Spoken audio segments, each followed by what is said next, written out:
For this cause many are weak and sick, and many sleep among you. Many are weak and sickly, and many sleep or die amongst you. Amongst you. Who is he talking to? He's talking to the church. So he is saying, in the church, there are many who are weak. We have weak believers. We have weak sisters, weak brothers, weak pastors, weak prophets, weak apostles, weak bishops. Many. Paul says they are not few. They are many. And he says there is a reason. There is a reason. Okay. Does anyone have your Bible? You read it. You open. 1 Corinthians 11:30. 1 Corinthians 11:30.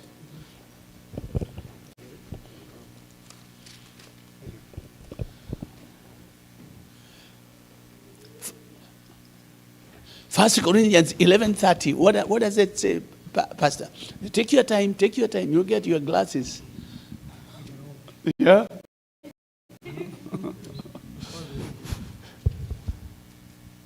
11:30. It says, for this reason, many are weak and sick among you, and many sleep. For this reason, many are weak, and sick among you, and many sleep among you in the church. That's happening in the church. So there is weakness, there is sickness, and there is death in the church. How do we take care of that? He says there is a reason. For us to take care of that, we've got to understand the reason. What is the reason that Paul gives? Not, go to verse number 29. Okay. For he who eats and drinks in an unworthy manner. Verse number 29. For he who eats and drinks in an unworthy manner. In an unworthy manner, unworthily. Yep. Eats and drinks judgment to himself. And drinks judgment to himself. Not discerning the Lord's body. Not discerning the Lord's body. You see, for a long time, we have concentrated on the manner instead of the reason. We have taken the manner to be the reason, and the reason has been ignored. Unworthily is an adverb of manner. It describes a verb, eating and drinking, unworthily. But the reason is given by Paul for not discerning. What is discerning? Coming to understanding, coming to a place of knowledge. So if we are going to remove weaknesses, sickness, and premature death in the church, we have got to come to a place of knowledge. We've got to come to a place of understanding. What do we need to understand? The Lord's body. We've got to understand the Lord's body. If we don't understand the Lord's body, we are going to operate in weakness, in sickness, and in death.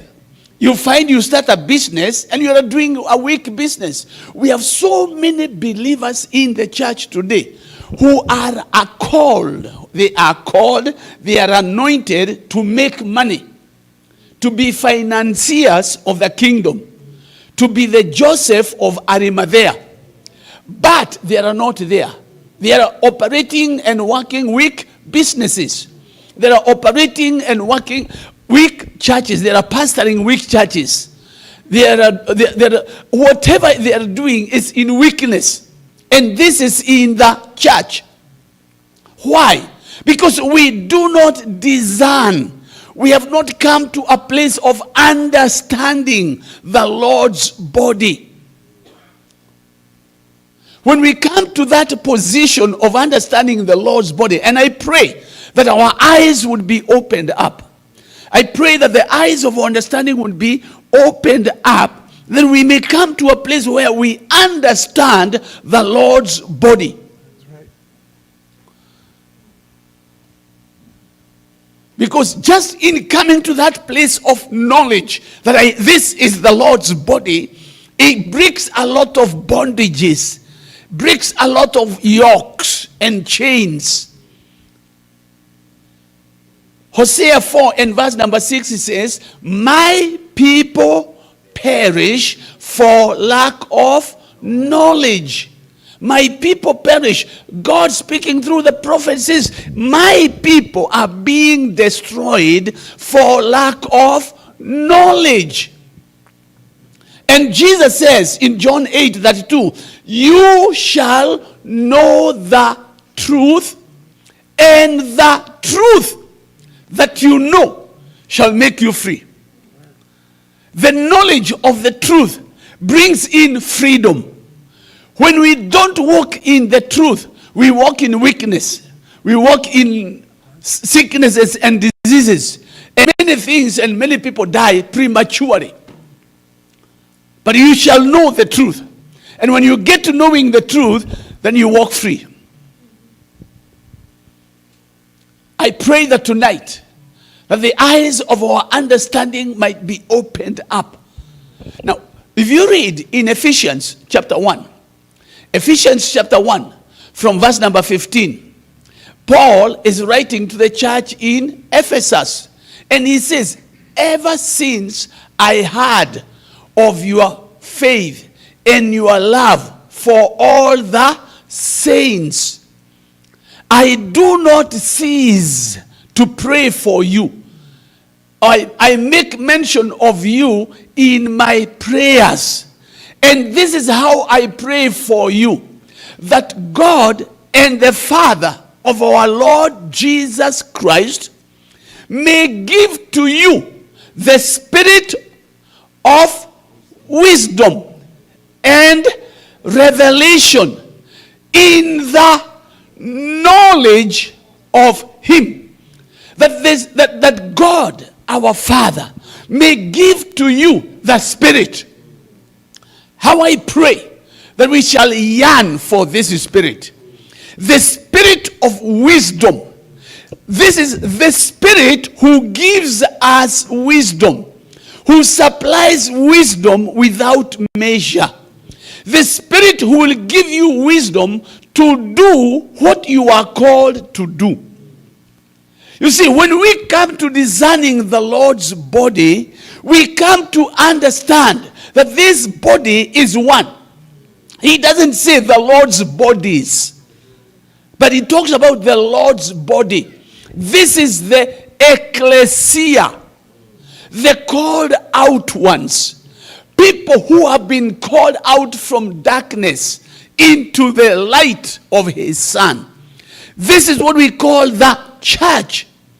And we understand, we come to the place of understanding that in this body, he has given gifts to men. In Romans 12 and verse number 6, he says, having gifts then, therefore, having gifts therefore, given to us according to the grace that is given to each one of us. That in this body, in the body of Jesus, there are people who have been given this grace to operate in this way. Some have been given the grace to minister. Others have been given the grace to teach. Others have been given the grace to be doctors. Others have been given the grace to be teachers. Others have been given the grace to become professors. Others have been given the grace to pluck the guitar until it talks. You just plug the wires and the wires are talking. Others have been given the grace to sing. That when they sing, even the children in the child in the mother's womb settles down. Because these ones are operating their grace. Where we have come to think that everybody is one. It is important that we come to the place of understanding that grace which has been given to each one of us is for the benefit of the whole body. That grace is for the benefit of the whole body. It is not just for America. It is to benefit the Japanese, the part of the body that is in Japan. It is to benefit the part of the body that is in Australia. It is to benefit the part of the body that is in Africa. It is to benefit the body that is in America, in Latin America. When we come to that place of understanding, then we start recognizing the grace that is upon this brother is a grace to visit the sick. So when a sick person is in the hospital, they don't need an apostolic grace. They don't need an apostolic grace. They don't need the grace of a manager. No, they need one with a grace of passion. That you will go, when you go to the hospital, they will be able to tell, oh, you're sick, I'm so sorry, you will be well, you'll be okay. But you take a manager there, and he's saying, what were you doing in the cold without proper dressing? Didn't you know winter was coming? They don't need a rebuke. They need a hand, a soothing hand. But we've got to discover that grace in the church. But you know what the problem is today? Today is the moment we see that there is that grace, the first thing we run to is to make that somebody a pastor. Or we make them an elder in the church. We say, this one is very good. Another one has the grace to make money. To make millions. The anointing you carry is for millions. So you can finance the kingdom. But the moment you bring in your tithes for 2 weeks or for 3 weeks, and the pastor sees you're a good, then you become, this one is an elder, becomes an elder. So what happens? Now the grace for business is being eaten up by eldership. So the business starts going down. When the business is going down, we say this brother is not faithful anymore. He used to be very faithful. While it is you who misused the grace. But when we come to a place of understanding, discerning the Lord's body, we will be able to pray. In fact, I've come to a point of now praying that God would raise millionaires in my congregation. That God would bless the people, that they will become multi-millionaires. Because I kept on asking myself, why did Jesus have to have a treasurer? Why did he have to have a treasurer? Because he had the money. He needed somebody who could keep the money. And the guy ate some of the money and never affected the ministry of Jesus. The ministry of Jesus was not affected at all. Although Judas was a thief, but he couldn't steal enough to affect the ministry. Because of the grace that was operating in him. In the church, we need Joseph of Arimathea. Joseph of Arimathea had the grace to make money. He had money, and money made him be recognized. That is why when Jesus said it is finished, and he gave up the ghost, Joseph of Arimathea could not let that body stay there. And he knew the soldiers will not let him. So he didn't go to the soldiers. He went to the high authority. He had the phone number of this Pilate himself. So this is Kariuki paraphrasing. So he just takes the phone and he calls. Your Excellency, this is Joseph. Oh, Joe, how are you doing, Joe? I'm doing good. You know, I came by Calvary, and there is this guy who was hanged. I want to take his body and bury it. Oh, go ahead. Why? The authorities know him. The authorities knew who he was. And he did not have to do a fundraise to buy a grave. He had already won. Now we need Joseph of Arimathea who will hear the pastor is going to Kenya, and they will say, Pastor, I'm buying the ticket, and I'm not just buying a cheap ticket. You will travel business class. Amen. And you buy a ticket without sweating on the nose or sweating on the fingers. Why? Because there is a grace in you. There's a grace in you, and you have come to understand. You have come to discern the Lord's body. I pray that by this word tonight, we may come to that point where you understand, this is what I was called to do. This is what I was called to do. This is the grace that operates in me.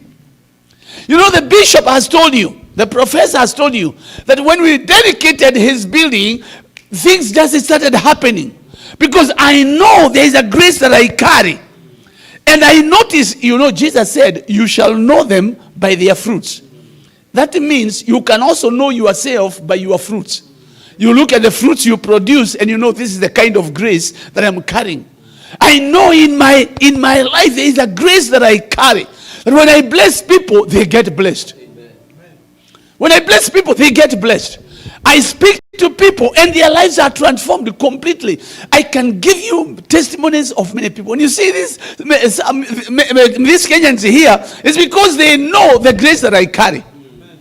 And they are determined that grace is going to benefit me here in America. And I want to say to you, your expectations shall not be cut short. Your expectations shall not be cut short in the name of Jesus Christ. So Paul is praying for the Ephesians that God and the Father of our Lord Jesus Christ might give to you the spirit of wisdom. The spirit who gives you wisdom to be able to communicate that which you have. That which has been put in you, that you are able to communicate.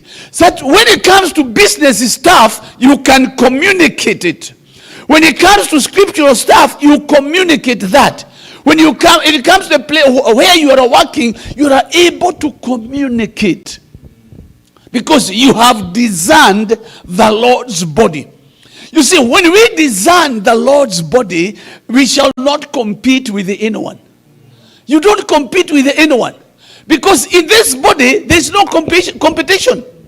The small finger is not competing with the thumb. Never. They will never compete. The small finger has its own work. The thumb has its own work. The ear has its own work. So every part of the body understands what it is meant for. There are so many believers who are just there waiting to go to heaven. Anyway, the trumpet shall sound and we shall go to heaven. It's good. But before we go to heaven, Jesus said, occupy until I come. In other words, don't be lazy. Don't be lazy. The church is not meant for lazy people. It is meant for people who are ready to occupy. Why? Because they understand why they are there. They understand the Lord's body. So he's praying that God may give you the spirit of wisdom and revelation. Wisdom and revelation in the knowledge of him. In the knowledge of him. That you do not know God by going to Bible school. I'm not against the Bible school. But you do not know God by going to Bible school. You do not know God by becoming a professor. You do not know God by getting a doctorate. You know God by revelation. That your eyes are opened up and you are able to understand what is going on.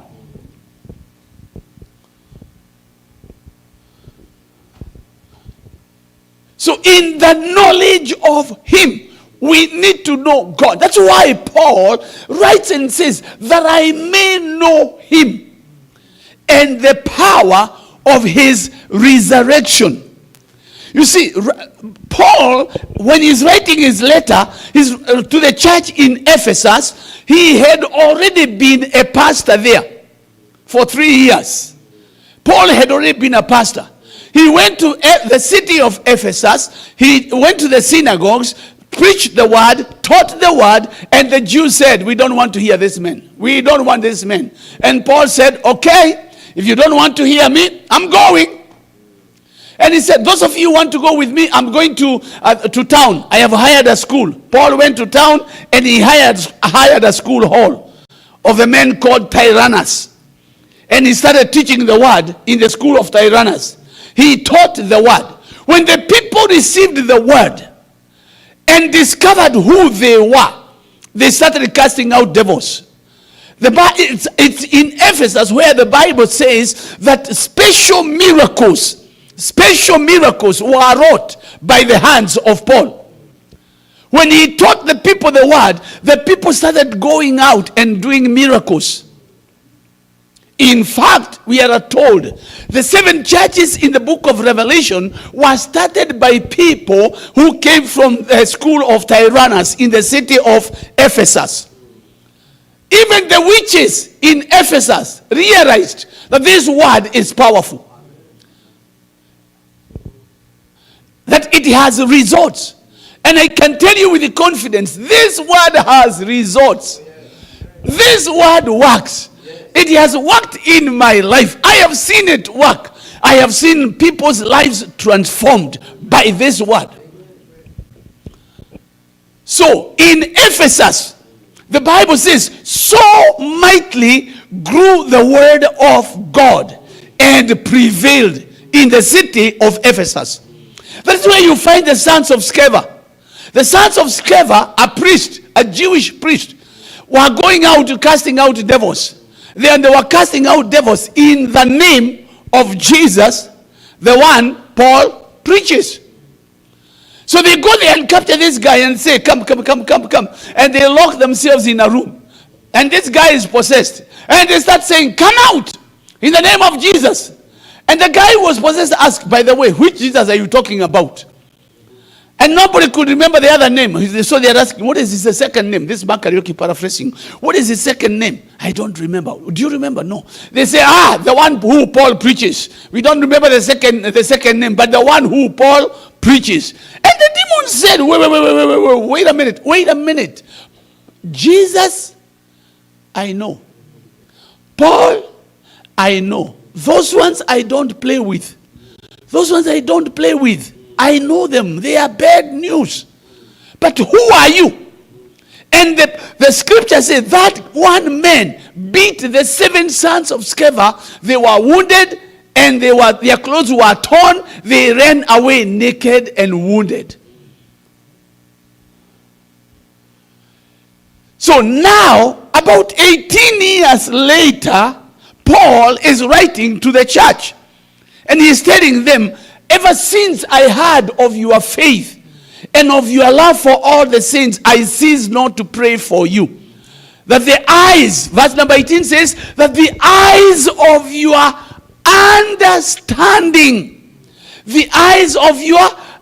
understanding might be opened up. The question is, were they blind? He pastored them for 3 years. 18 years later, he's telling them, the eyes of your understanding may be opened up. You know, we have a tendency, not here, but in Kenya, we have a tendency in Kenya to think that because I've been in church for a long time, I know it all. That's how bad it is in Kenya. We have that tendency. You think, I have been in the church for a long time. I have been in this game for a long time. I know it all. But Paul is writing to them 18 years later. He's telling them, I am praying that your eyes may be opened up. They were not blind when they were casting demons. They were not blind when they were laying their hands on the sick and the sick were seeing. But revelation is progressive. Revelation is progressive.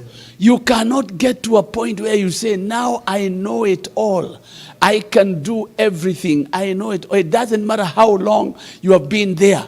It doesn't matter how far you have gone. Whatever it is, he says,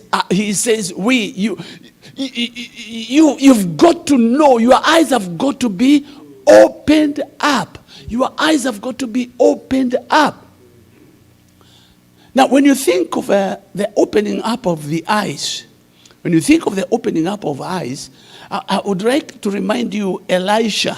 You remember Elisha, the prophet, and his servant when the Assyrians were looking for Elisha. And the king of Assyria said, look for him. And he sent the army to go and look for Elisha. And when they discovered where Elisha was, they surrounded the town or the village where they were.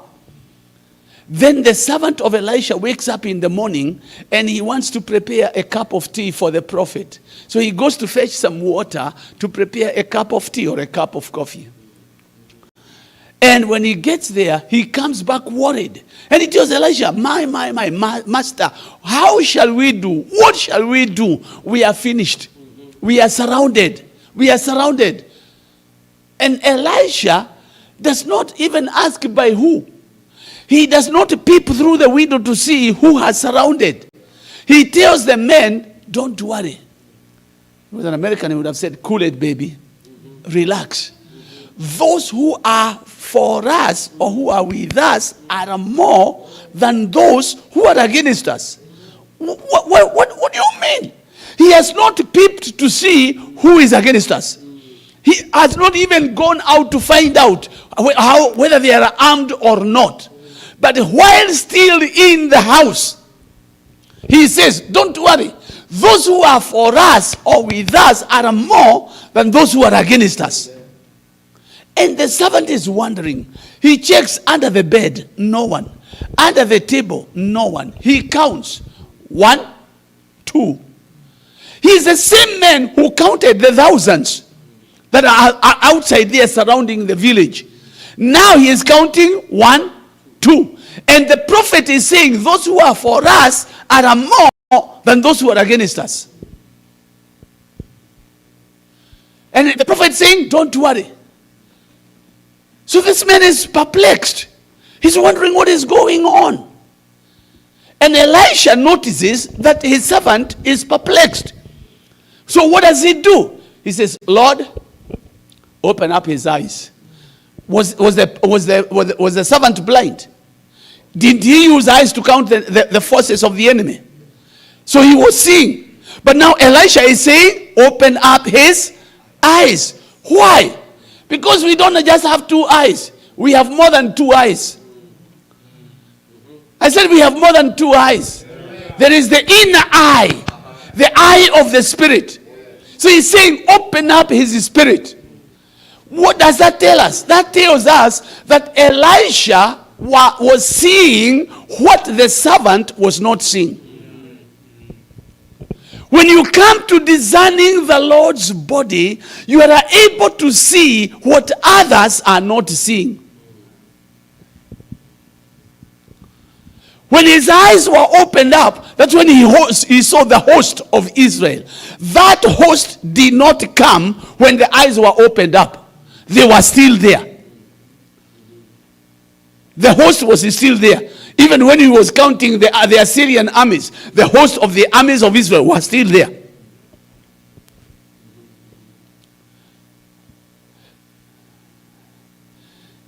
Can I put it in simplicity and say, your blessing is right here. Your healing is right here. It's not coming from heaven, it's right here. But for you to experience it, your eyes have got to be opened up. When your eyes are opened up, you discern the Lord's body. Now, when we talk about the Lord's body, we've got to understand the Lord's body is twofold. There's a physical body and there's a spiritual body. The physical body is the body that walked the streets of Galilee. It's the body that was put at the cross. It is the body that was bruised. Why was the body bruised? For our healing. Isaiah the prophet had seen that about 500 years before and said, by whose stripes we are healed. Now when we discern the Lord's body, we realize, so my sicknesses were paid for. Before he went to the cross, he paid for my sicknesses. He was whipped 39 stripes. And by his stripes, Peter says, we were healed. By his stripes. Now when you understand that, then you are able to speak to your body and declare, any foreign object hiding in my body, I declare you illegal. You are illegal.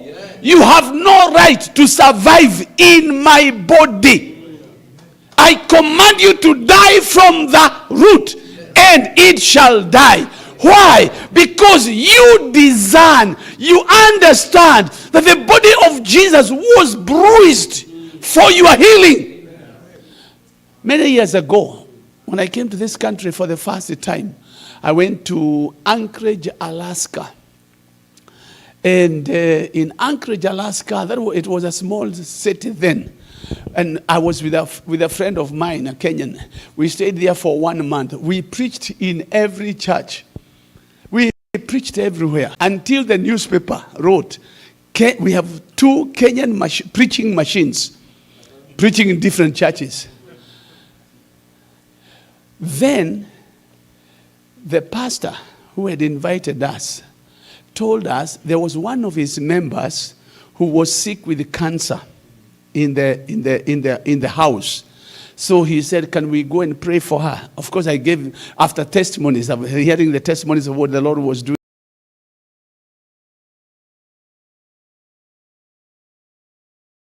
So we went, this lady, and all her hair had gone with the chemo and all that. And we started talking to her and told her about God's plan for salvation.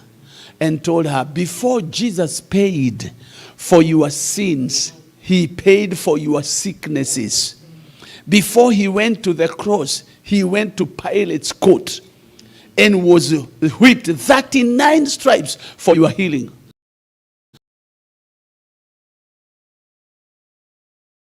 And then it's on earth, as touching anything that you shall ask, it shall be done. Do you agree? And she said yes. So we joined our hands in her house, and we prayed and said, God, do a miracle in the body of this lady that will surprise the doctors and the nurses. In Jesus' name, amen. And that was it. The following day, she went to the doctors. And they did her blood count. When they did her blood count, it was completely normal. Completely normal. After they did the blood count. And we blessed the Lord. And when the time came for us to leave, they asked, do you have your ticket? I said, yes. I thought they were going to do the booking. I gave her the ticket. When I got to the plane, I traveled first class. They changed my ticket from economy to first class. I found myself sitting in front there. This young Kenyan sitting there. Why? This girl was so blessed. She was so happy. She said, you are going to travel first class. And for the first time, I traveled first class. Why? Discerning the Lord's body. That by his stripes we were healed. Back at home, I am teaching this word. I have taught the people. Then one Friday evening, this young boy, Simon, he was about 12, he goes home and he is crying, holding his stomach. He has a lot of stomach pains. And the mother gives him water, nothing doing. He could not sleep that night. He was just crying the night. So Saturday morning, the mother takes him to see the doctor in Nakuru, my home city. And they went and saw the doctor. The doctor examined the boy, and the doctor said, this boy is suffering from something called acute appendicitis. And he should be admitted at the War Memorial Hospital that Saturday afternoon at 3:30 and be prepared for an operation. So the doctor wrote that. And this lady was coming to our church. And I was teaching the word. So she called my house. She talked to my wife, but I was not there. After an hour, she called again. I had not gone home. When I got back home, after another 1 hour, my wife told me, Mrs. Kamau has called 2 times. And she said she wants to talk to you seriously. And even before I sat down, the phone rang. I picked it up. It was this lady on the other end. Pastor, are you home? Yes, I am. Please don't leave. I'm coming right now. She's one of those ladies who know how to give, or who knew how to give her pastor a Pentecostal handshake. A Pentecostal handshake is a handshake that leaves something in the palm of the pastor's hand. That is the Pentecostal handshake. So when Mrs. Kamau said she was coming to see me, is a Saturday, I knew today we shall eat meat. Today we are going to be blessed, because she is a giver. So she comes into the house and leaves the boy in her car. When she walks in and we have shaken hands, she doesn't even sit down. She opens up her handbag. And me, the pastor, is there with expectations, blessing the Lord. This is the day that the Lord has made for us to rejoice and be glad in it. She opens up her handbag. Instead of bringing anything Pentecostal, she brings out a piece of paper.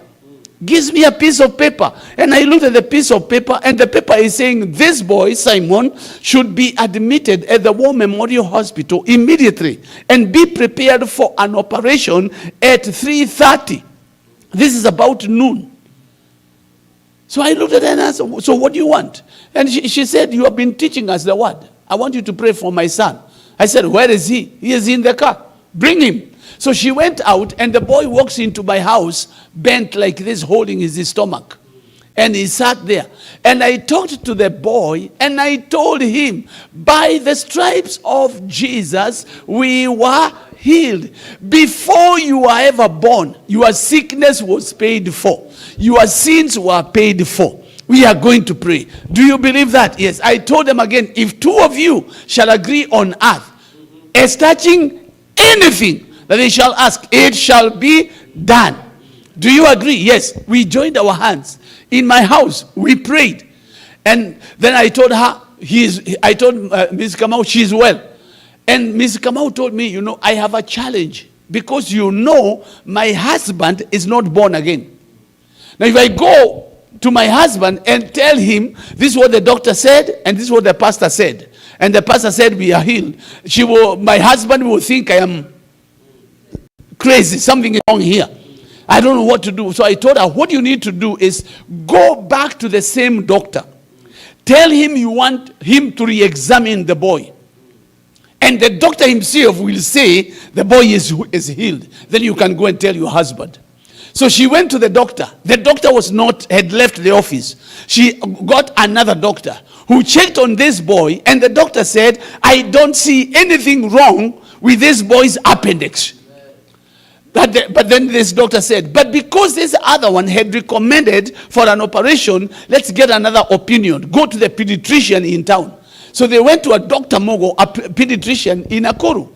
And the doctor examined this boy, and he said, I have this day at this time examined this boy, and I hereby certify that there is nothing wrong with his appendix.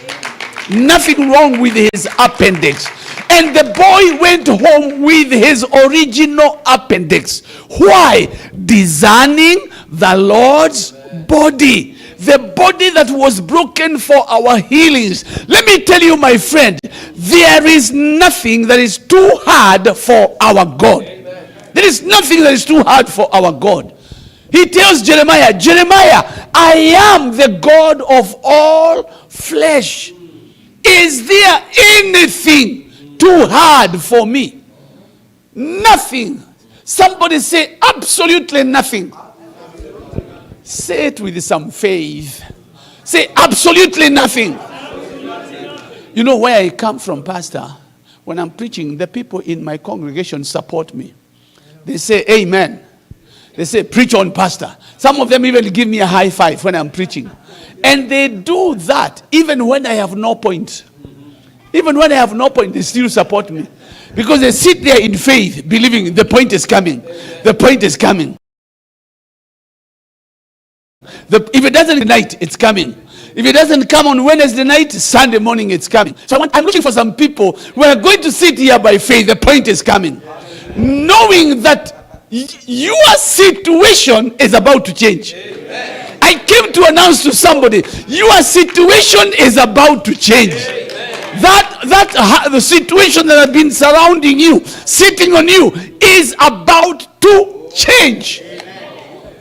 For this reason, many are weak, sick, and many sleep among you, for not discerning, not understanding the Lord's body.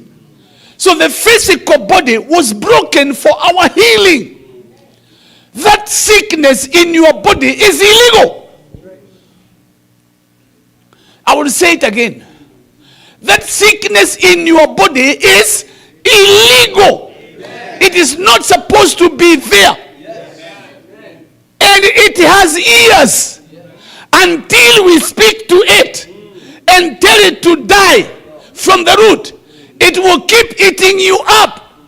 But when you get to a point where you now understand the Lord's body, that it was broken for my healing, and this sickness is illegal in me, you will take courage and say, every spirit of infirmity, every sickness in my body, known or unknown, I declare you illegal. You cannot survive in my body. I command you to die from the root in the name of Jesus Christ. And it will have to die. It will have to go. I can give you many testimonies. I am teaching again back at home on the prayer of agreement. If two of you shall agree on earth as touching anything. And I have finished. I have said, okay, you and I can agree, whatever your situation is. And I just prayed and finished. So I have finished and I've greeted the people. I've finished greeting the people at the back. Now I'm walking forward to pick my Bible so I can go home. Then this girl in the choir called Emily, this girl comes with a friend, and she tells me, Pastor, I want you to pray for my friend here. This is my friend so and so. We work together. They were nurses. Emily was a nurse and this girl was a nurse, and tells me this girl works with me and she has stones in her gallbladder, something like that. Yeah, she has stones in her gallbladder and she's booked for an operation on Tuesday, so they could remove the stones. I asked her, so what do you want? You have taught us about the prayer of agreement, so I want you to pray on the aisle. We were actually standing on the aisle. Pray for her. I said, okay, we're going to pray. I asked this girl, what do you want me to tell God? And she said, when you pray, when I go through the operation, or I go for the operation, that I will wake up good. And I said, is that all you want? Yes. Okay, that's what we are going to do. We joined our hands on the aisle after the service, and I prayed, Lord, do a miracle in the body of this lady that will surprise the doctors and the nurses and those who know her. In Jesus' name, amen. And we went. Come Tuesday, she was taking a gallbladder. They have the x-ray pictures here showing the stones. They came to the actual, not one single stone was found there.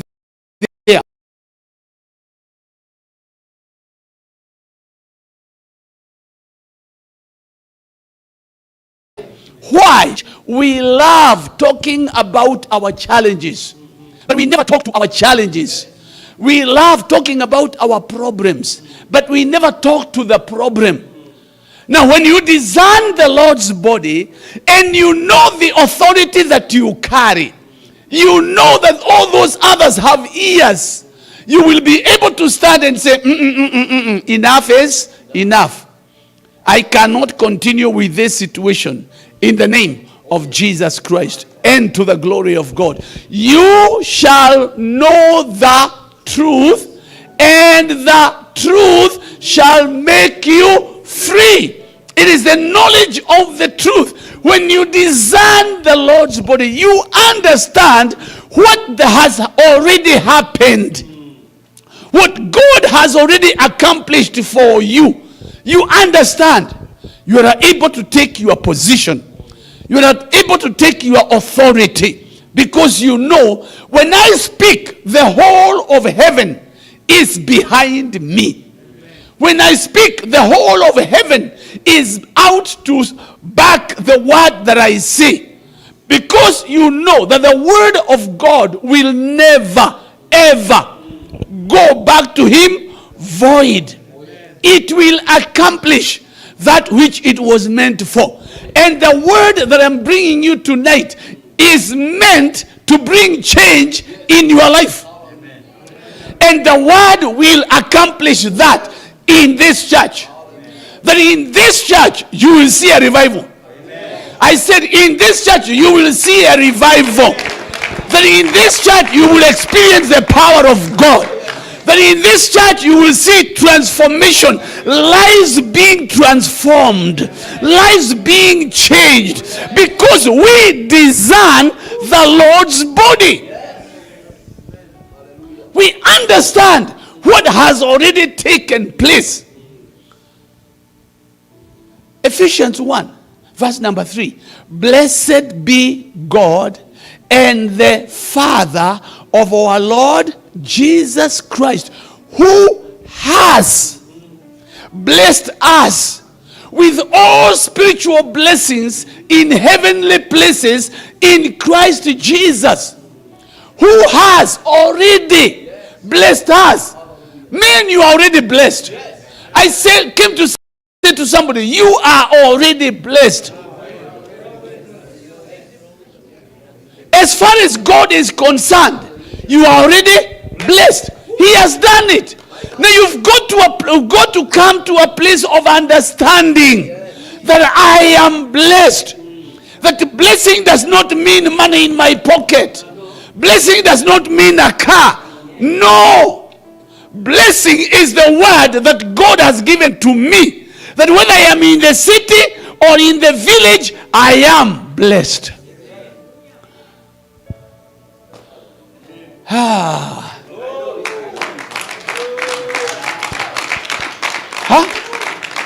I don't know about you, but I am excited.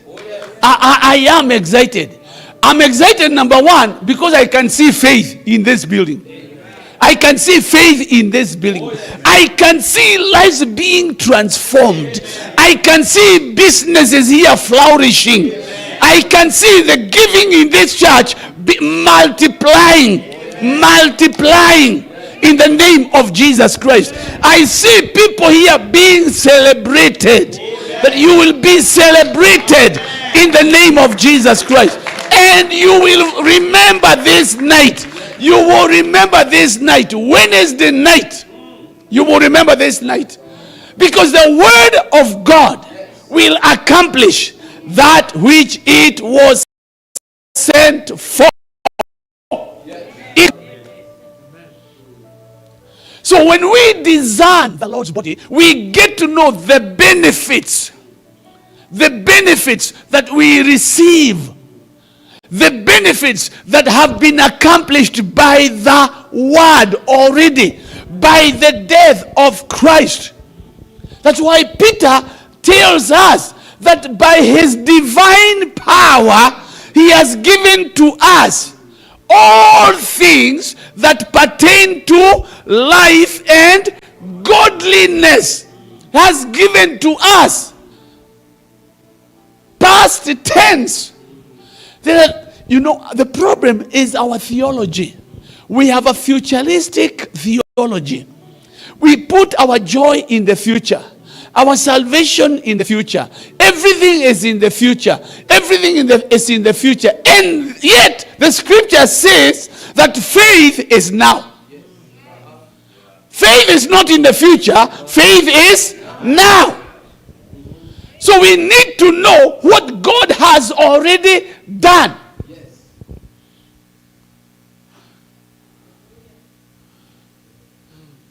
In understanding the Lord's body, you see that before Jesus was taken even to the cross, in Pilate's court, the Roman soldier, in trying to entertain the people, goes out and cuts some thorns, and he makes a crown of thorns.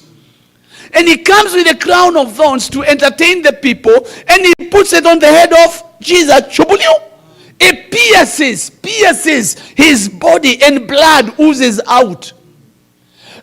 that blood that is oozing out, that piercing, that breaking of that body is to deliver us from the curse of poverty. Because we know that in Eden there were no thorns. In Genesis 3:8, the Bible says, after Adam had been chased away, then thorns and thistles started growing. So in Eden there were no thorns.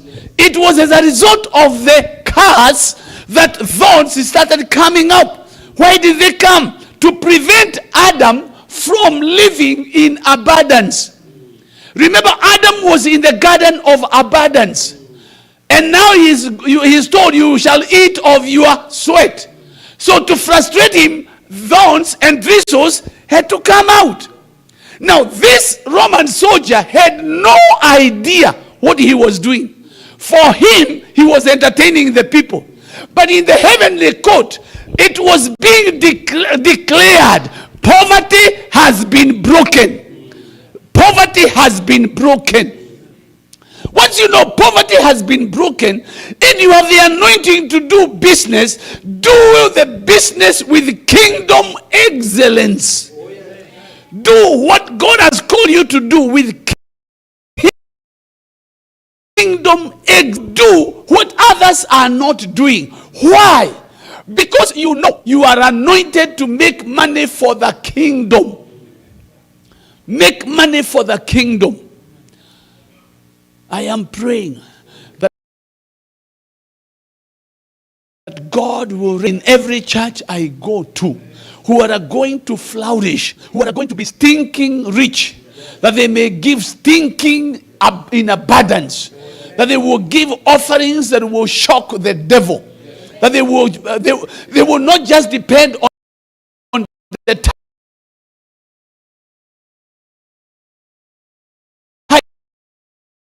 but they will give order. And men and women who will honor their pastor and the servant of God.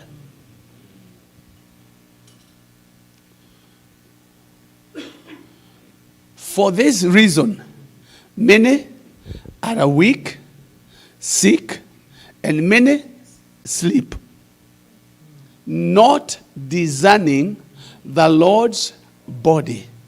I pray that we will discern the Lord's body and realize that in this body, the giftings that are in this body are not for personal use. They're not for personal use.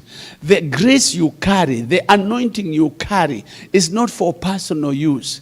It's for the entire body. That you will be your brother's keeper. That you will be a blessing to your brother, to your sister. That you will be a blessing to the community. That we may know we are agents of change. We are agents of change. If the believers would know, the anointing and the grace that they carry, you will never be bothered by the devil. Never be bothered by the devil. You know, again, at home, I'm teaching this word, and I'm saying Jesus made a show of those powers openly. He conquered the devil. Galatians 2:15. He conquered the devil and made a show of them openly, all those principalities and powers. And therefore, he has now, he made the enemy to be his footstool. So I told the people, the devil is under your feet. And they said, the devil under my feet? I told them, yes, the devil is under your feet. In the name of Jesus Christ. Somebody say, under your feet. And they said, under your feet. I told them, okay. I looked at them, and they didn't seem to be understand. I told them, remove your shoe. One shoe. They removed one shoe. Put your hand inside. They turn it around. Get a pen. And on the sole, right there, Satan, devil, wainga, shetani. Right down there. And they said, have you written? Yes. Put back your shoe. And they put the shoe. I asked them, where is the devil? Under my feet. Where is the devil? Under my feet. That was on a Wednesday, like today. So after the service, they went home. The following day, on Thursday, I'm seated in my house with one of my young pastors who I was mentoring. And a vehicle pulled up outside. And out of the vehicle, 3 ladies came out. And they said, Pastor, we have come. They told me, we do not come from your church. We do not come to your church. We come from the Baptist church in town. But we always come for your Bible studies. And even yesterday we were there. And you told us that the devil is under our feet. I said, yes, he is. They told me, you know, we are normally 4 ladies. We walk together 4 ladies. But one of us is not with us. Because for 1 month, she has never gone to work. Her and her husband, they just stay at home. Why? Because one evening, when they were going to bed, the husband put off the lights and went to bed. When they got into bed, they had somebody knocking at the door. So the husband opened the door to find out who was knocking. There was nobody. So he locked the door and went back to bed. When he turned off the light in the bedroom, now it was no longer the knock at the door. The wall was being banged. Pa, pa, pa, pa, pa, pa, pa, pa, pa. Then pa, pa, pa, pa, pa, pa, pa. He could hear some noise in the kitchen. When he goes to the kitchen, there is nobody. But all the tins, or the cans, all the cans in the kitchen, the coffee can, the margarine and all that, they were falling from wherever they were, and they were following one another, Congolio, in one direction. And fear was in the entire house. So what did he do? This guy was a major in the army. So he called the Kenya police. And the police came with the shotguns and the long ones and the pistols. They were there. And they asked, what is going on, Major? And while they are still at the door, they could hear commotion in the sitting room. They said, there are people in the sitting room. So the police would run there and they don't find anybody. While they are there would be commotion in the corridor. Then they ran there, but there is nobody. Then the bedroom, in the children's bedroom, water has been poured on the mattress. The blankets and the sheets have been put in a corner. And they couldn't see anybody. So the major left his home and went to a neighbor's house with his family. And that's where they had been living for 1 whole month. Nobody got into that house. So these ladies are telling me that story. So I told them, okay, yesterday was theory. Now we are going for practicals. Yesterday was theory, now it is practicals. Let's go. I got into my car with my pastor. I followed them to the estate where this was going on. We found people sitting outside as if they were mourning, and the police was there. And they were just walking with their guns and turning around, walking around. And I asked, who is the owner of the house? I was shown the major. I went to him and asked him, sir, are you the owner? He said, yes. Can we go in? And he looked at me and said, no. Nobody has been in that house for 1 month. Those things that are coming, you wait. They are coming at an interval of 30 minutes. In fact, in the next 15 minutes, you will hear the commotion in here. There is going to be a lot of commotion. I told the major, those things know me. And as long as I'm here, they can't come. So can we go in? He asked, who are you? So I put some air and I said, my name is Reverend Pastor Mark Kariuki.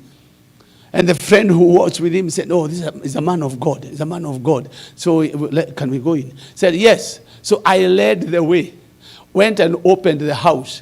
Opening the house, there was a lot of dust and cobwebs. That's what I saw, dust and cobwebs. So I walked right inside. And I looked at the house and I told the owner of the house, this is called demonic operation. And I have come to stop that operation in the name of Jesus Christ.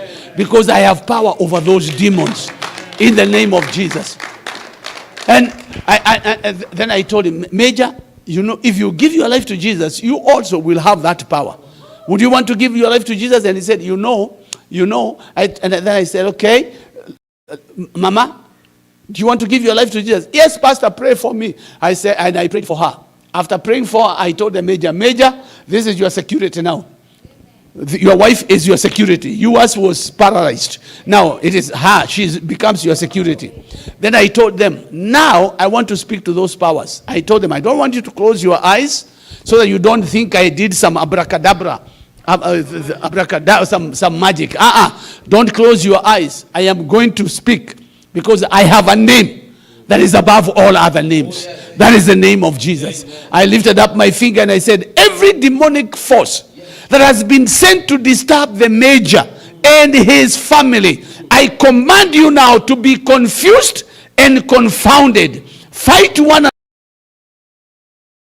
another, finish his name, amen. And I told the major, it is done, I'm going.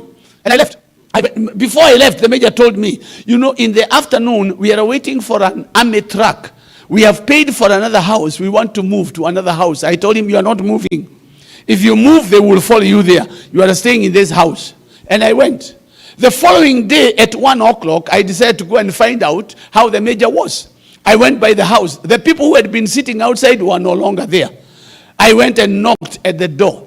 And it's a glass door. When the major looked at me at the door and she saw me, he stood up, came and opened. Oh, Pastor Reverend, since you prayed, those things have not come back. Those things have not come back. I told him they will never come back.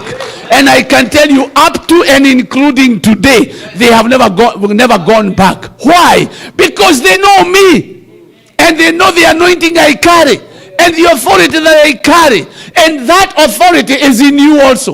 Because our God is not a respecter of persons.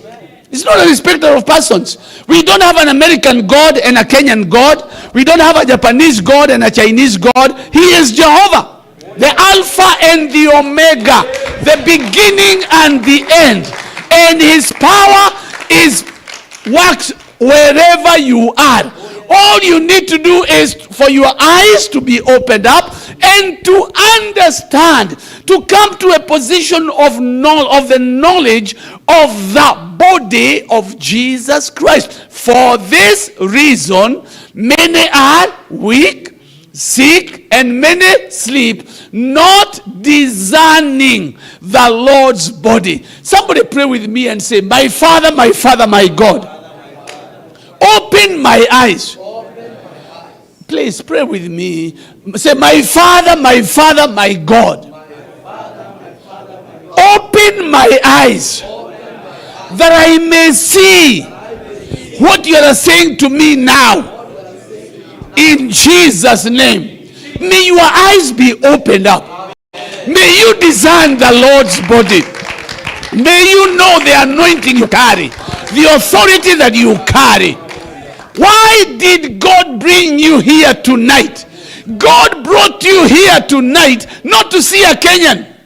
He didn't bring you here to see a Kenyan. He brought you here to stir you up, to open up your eyes, that you may know you are not who the devil says you are.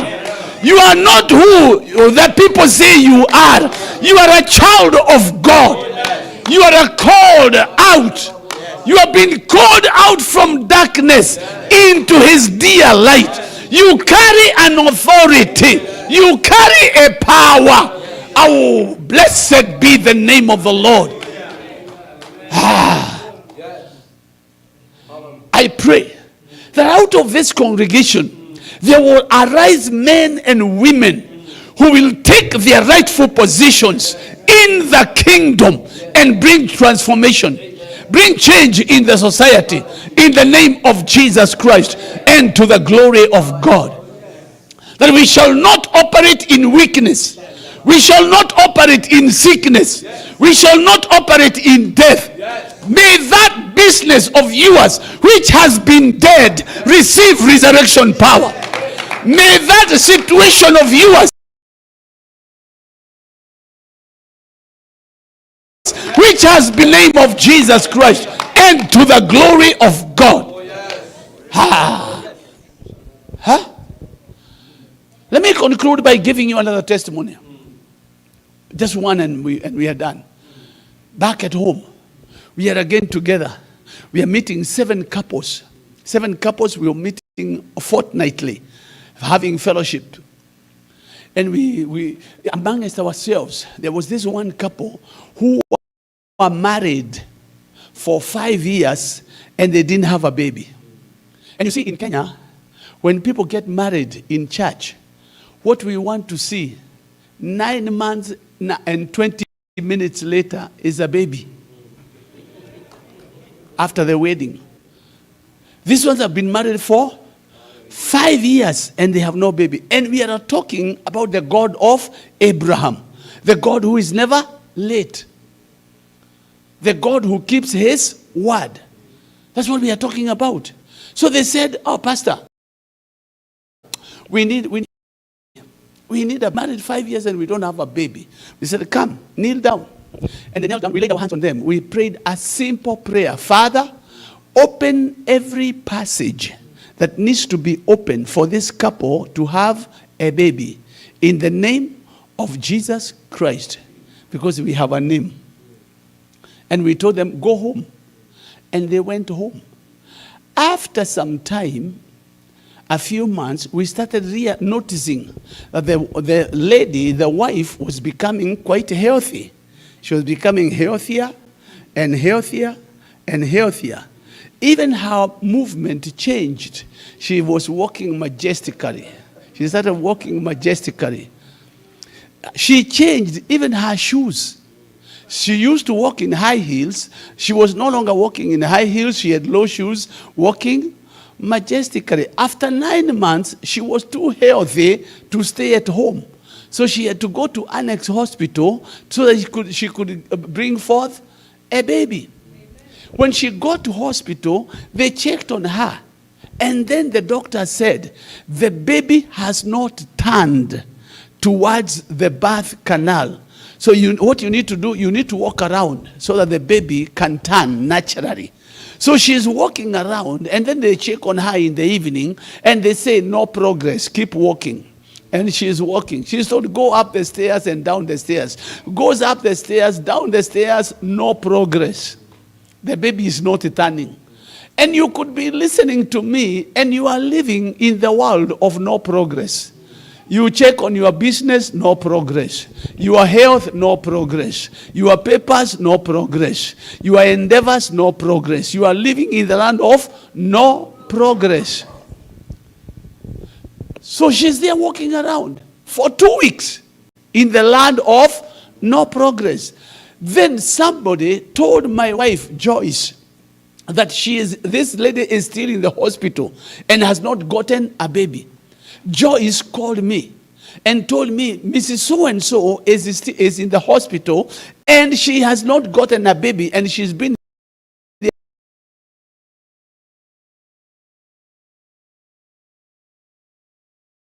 there for 2 weeks. I'm coming, I'll pick you up and then we'll go to the hospital. I got into my small car, got to pick my wife, and we went to the hospital. We found this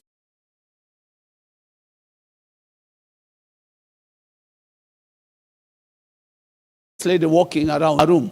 When we got to her room, I asked her, tell me, Mama, are 9 months over? And she said, yes, Pastor, and 2 weeks on top. I told her, according to the laws of God, a baby is to stay in the mother's womb for 9 months. After 9 months, the baby should be born. So I have come to speak to this baby and invite the baby to Kenya in the name of Jesus Christ. She said, yes, Pastor. I told her, the Bible says, if 2 of you shall agree on earth as touching anything, it shall be done. Anything. Somebody say anything. Anything includes that one of yours. So she said yes. So we joined our hands in the hospital and I started praying. And you know, I started praying like a Presbyterian. Slowly I became Baptist and Pentecostal, charismatic, full gospel. By the time I was ending the prayer, everybody in the hospital knew there was an idiot that was shouting and making noise. So the nurses, you know, I was praying, oh God, open every gate that needs to be opened for this baby to come to Kenya. The nurses heard. And they decided to come and find out, who is this idiot making noise in the hospital? They came and stood at the door, and you know, at the door there is that car window. They peeped and they saw us holding hands, and they heard what I was saying, and they were asking themselves, these people, what is he going to do? Is he going to induce her? These people are crazy. They have no idea what they are saying. So when we finished our prayer, they went away. We did not know that they were standing at the door and peeping. We did not even know that they had come to listen to us. They went. So the husband to this lady walked in. And the lady told the husband, when you go home, in our bedroom, the second drawer, you will find a parcel. Those are clothes for the baby. Bring me the clothes because the baby is coming tomorrow. The husband asked, so how are you feeling? She said, don't worry how I am feeling. You bring me the clothes. The baby is coming tomorrow. What did the doctor say? Don't worry what the doctor said. Bring me the clothes. The baby is coming tomorrow. What was she doing? She was mixing the word with faith. The Bible says that the word that was preached to us is the same word that was preached to them. But it did not profit them because they did not mix it with faith. This lady decided to mix the word with faith. So the husband went and we went home. The following morning at 8:30, I had just dropped my wife in the office, come back to the house, and the phone rang. I picked it up. On the other side, there was a man. He said, Pastor, praise the Lord. I said, Amen. Pastor, praise the Lord. I said, Amen. He said, Pastor. And I said, brother, what is going on? And he told me, Pastor, the baby has come. The baby has come. The baby has come. When he went in the morning to take the clothes, he found the baby had already arrived in Kenya. So at 1 o'clock, I took my wife, we went to the hospital, so we could welcome the baby to Kenya. We found the lady and the baby. So I asked the lady, Mama, tell me, how was it? Listen to what she said. She told me, Pastor, when you prayed, I didn't feel anything, but I knew the baby is coming tomorrow. When I went to bed, I was not feeling anything, but I knew the baby is coming tomorrow. What does that tell me? That tells me that faith has nothing to do with your feelings. Faith has nothing to do with your feelings. It does not matter your feeling right now. The Bible says faith comes. Faith comes. It comes by hearing. And you are hearing the word of God.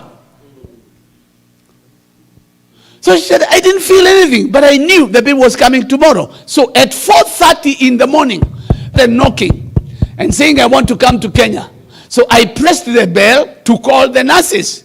By the time the nurses are getting into the room, the baby is also arriving in Kenya.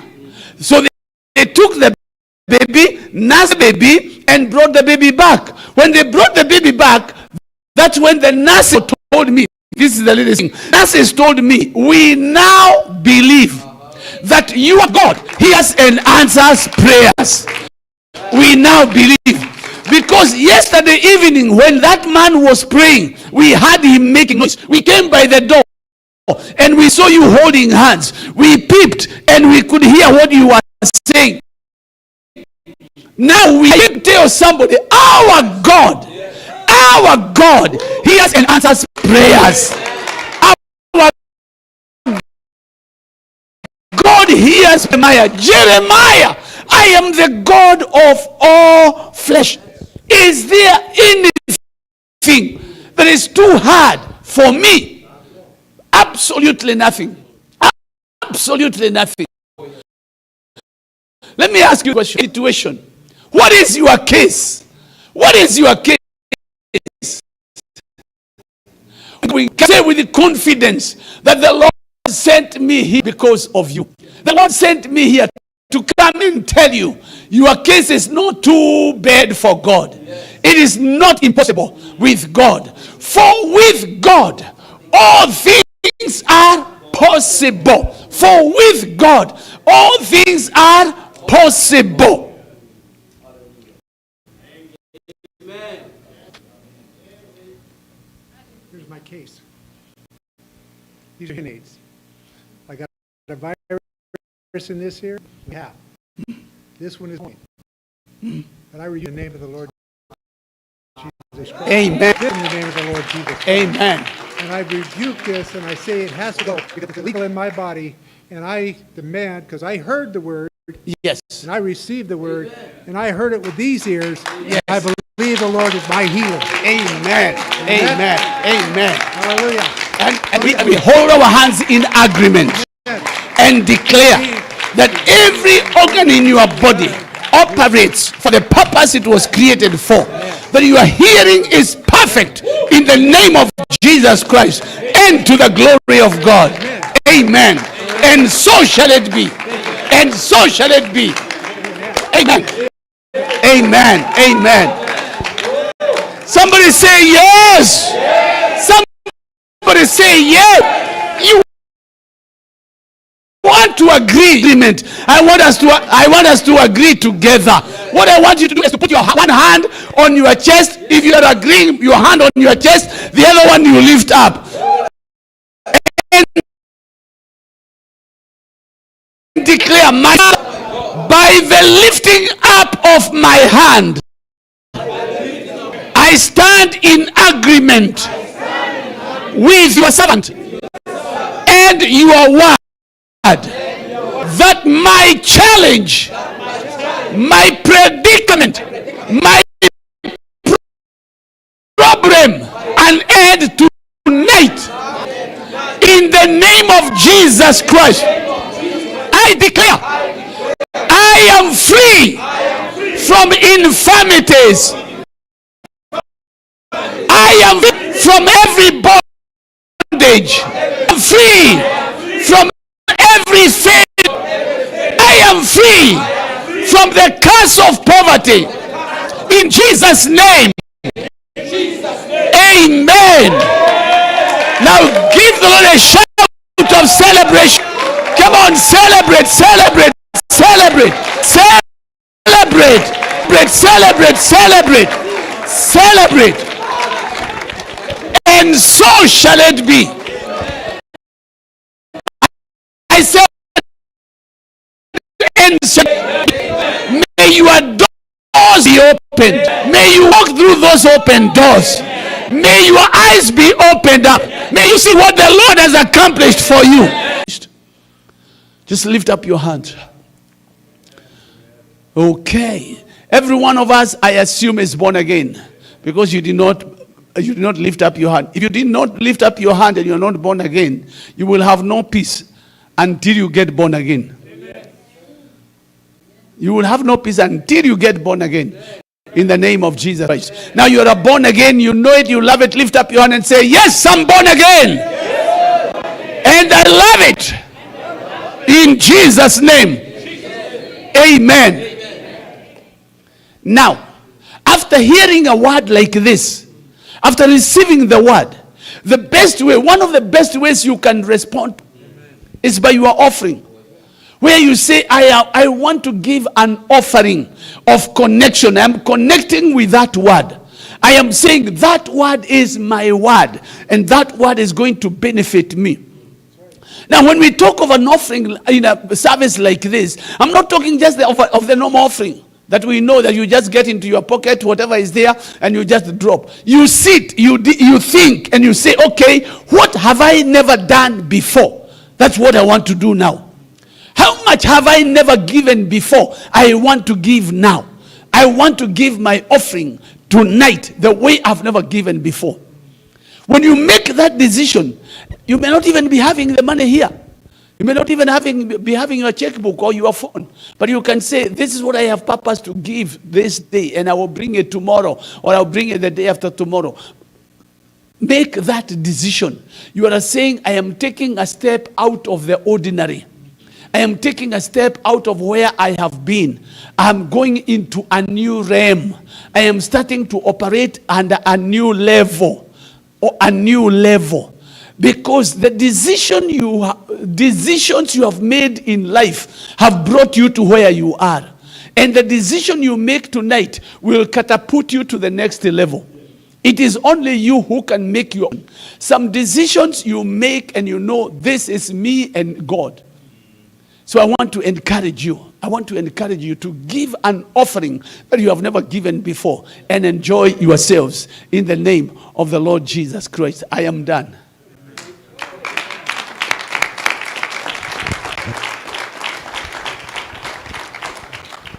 Amen. Let's give a mighty hand clap to the Lord.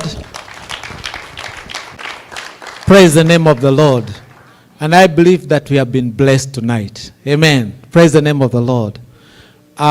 this man speaking to us tonight, I wish that God would lift us and just drop us into his ministry into Kenya. He is not here because he needs money, but is a servant of God who is mightily used by the word of God. Praise the name of the Lord.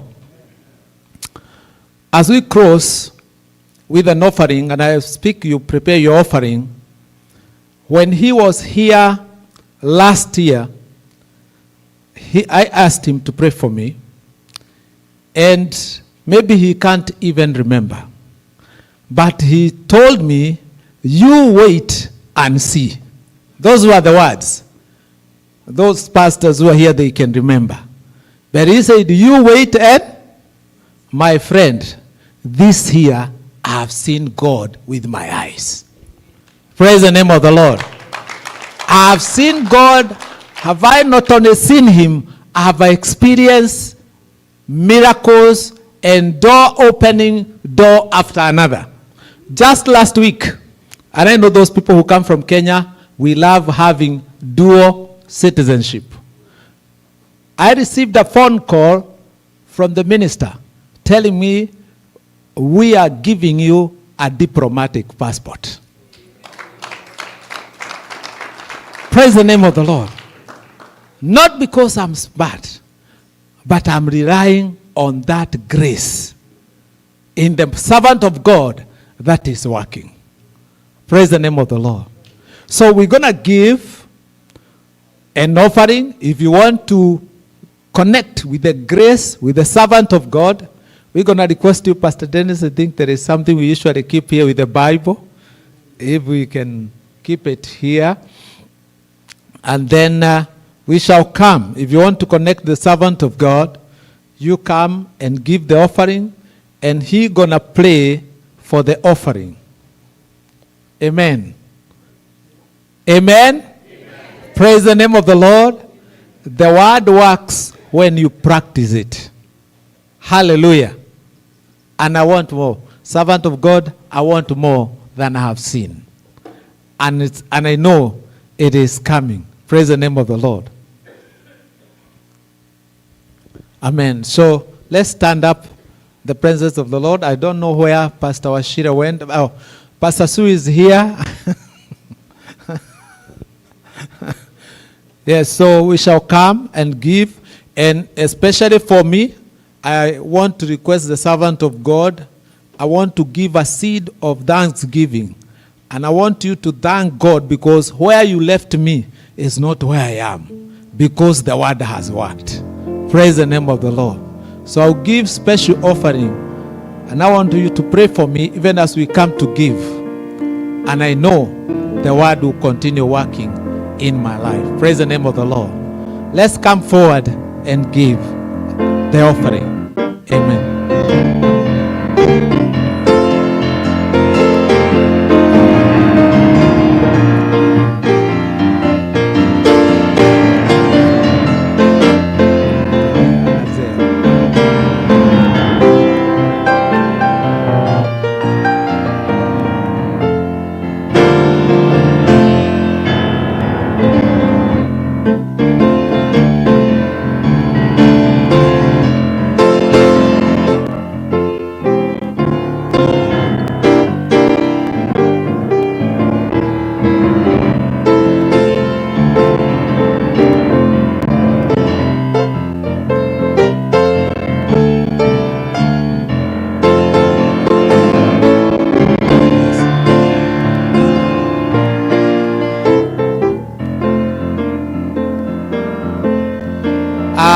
I'm told that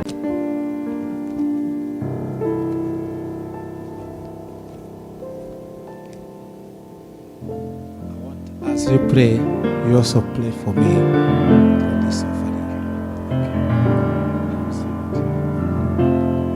Our Father and our God, we want to thank you and to bless you for the giving of your people. Lord, we have given in faith. I pray that you will cause your people to prosper in accordance to your word, as they have connected with the word that, Lord, I have spoken to them. I pray that, Lord, you will bring increase in their situations 100-fold for your own glory. I thank you for your servant, Professor Steve.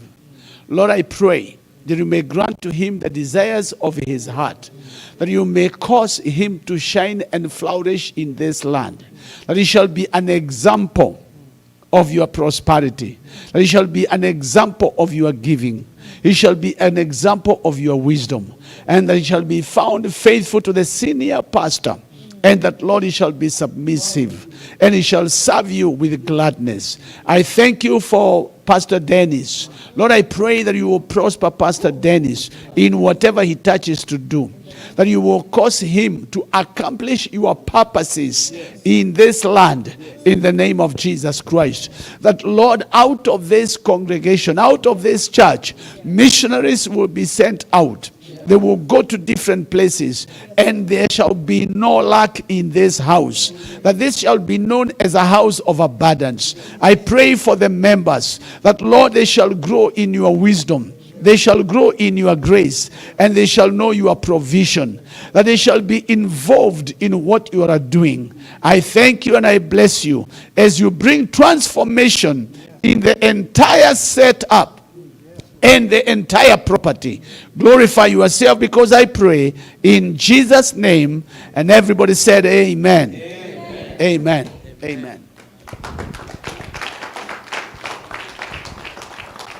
Amen. Amen. God bless you.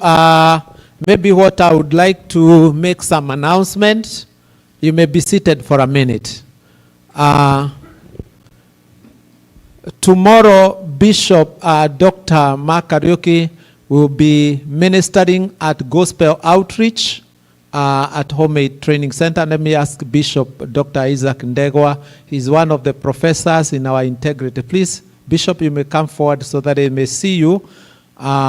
Those who know our school is just right behind HMAT from, is it from 5? Maybe you can tell me. At 320. Yeah, at 320. That is where our church is. At Home Aid, that hall. That is where we gather. So tomorrow from 5 to 8. That's where we're going to be. Amen. God bless you. Amen. And then on Friday, we are going to meet here by, is it 9? By 8:30 we shall be here for all the leaders and pastors' breakfast. Every time Bishop comes, he likes sharing breakfast with all the leaders of the church and pastors. So you're most welcome. We shall meet here, and then later we shall have the breakfast at building 99. Amen. Then from there on Friday, he'll be heading to Portland, Oregon, and there's people who want to accompany him. He'll be ministering there at Upendo Church. Otherwise, God bless you so much. I want to welcome our senior pastor so that he can close with us, for us, with the word of prayer. And may the Lord bless you. Let's celebrate the Lord for his word. God bless you. Welcome, Pastor. Pastor Dennis. Come. Amen. Shall we stand together? It's good to see you in the house of the Lord tonight. Are you going out with what you did not come in with? I am. I'm going out with hearing aids. Without hearing aids. Did you hear me? Without hearing aids. And I'm not putting them back in because the devil's a liar. And I don't receive his word. I receive the Lord's word. By his stripes, I am healed. And I receive that word. And my God's not a liar. Is your God a liar? No. So what you walked in with and you walk out of here with is in the name of the Lord. Okay? So Lord, we just thank you right now for your servant that has come.